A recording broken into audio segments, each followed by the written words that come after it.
والدین رب مجازی ہیں، اللہ کے بعد جو ہے وہ والدین کی فرما برداری و اطاعت کرنے کا حکم ہے۔ اپنے والدین کی فرما برداری کرو، ہر لحاظ سے ان کی اطاعت کرو، ان کو جھڑکو نہیں اور ان سے چڑو نہیں۔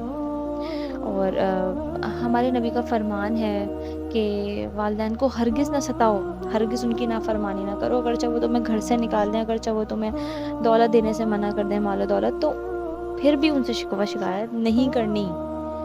پھر بعض تو بہت آرام سے اپنے ماں باپ کی نافرمانی ایزلی کر جاتے ہیں، کہتے ہیں ہمیں تو اپنے ماں باپ سے محبت ہی نہیں ہے، آپ تو پاگل ہو گئے ہیں، اور ایزلی۔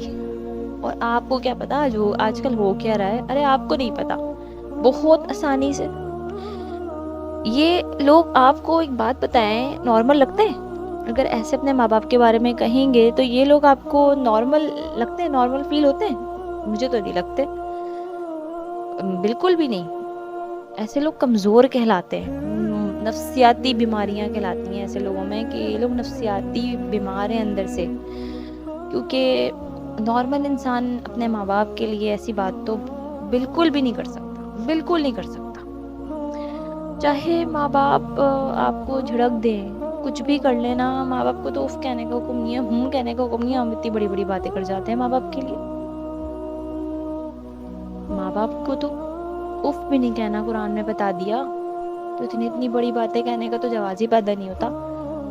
اپنے ماں باپ سے محبت کرو، ان کی خدمت کرو، خدمت سے اللہ بھی راضی ہوتا ہے، اور جنت میں جانے کے لیے آسانی بھی ہوگی، جنت کے راستے کھلیں گے۔